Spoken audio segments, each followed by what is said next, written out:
I've been prepared for a battle I must have missed.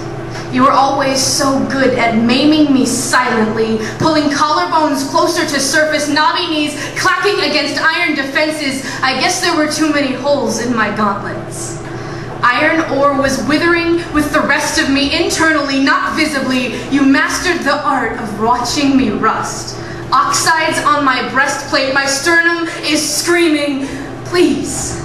I've wrapped myself in iron plates, molding them to the contours of my battlefield body, making myself into a suit of armor, trading skin for molten steel, an eloquent cast of my once solid frame, muscle and organ from rightful place beside bone, encased in a heated iron cast. There's a skeleton in my suit of armor, shivering as my metal cools and hardens to a protective shell.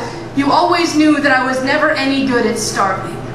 Staring at the reflection in my new steel helmet, I would keep masochistically studying myself, sickly memorizing the feel of naked vertebra no longer hugged by oxidized flesh, the contours of the body I hated. Sealing myself in chainmail gilding, letting myself stand in the rain, awaiting the damp feel on my skin only to be tarnished. I've never been comfortable with stretch marks. Uneasy with the thought of something growing so quickly, the skin cracks like a porcelain doll's complexion. I use ceramic to seal up the chinks in my armor, hoping that maybe the whisper of china against steel would cover up the sound of bones banging loudly on my insides. You were always the bones in my suit of armor, clanging louder than necessary on the walls of my plating, so I would always remember that you were there for me. Anorexia, you are my bones.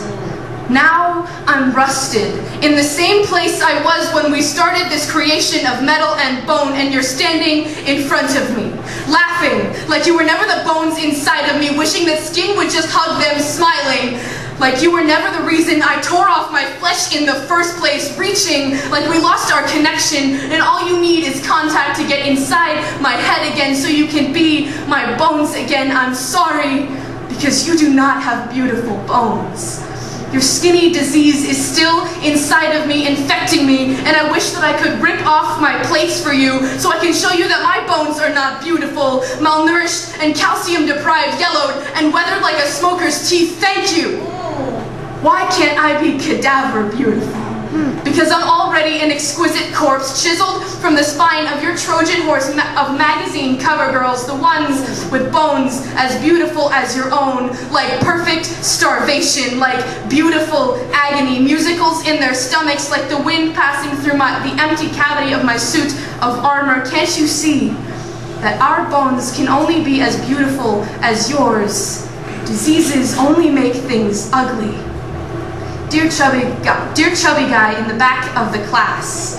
Dear size 8 girl with all the boys wrapped around your finger. Dear scene boy, hair covering cheekbones. Dear little girl on the dock in a sundress. Dear boy riding beside the highway at 8:17 on a cloudy Thursday evening. And everyone who wraps themselves in suits of armor. You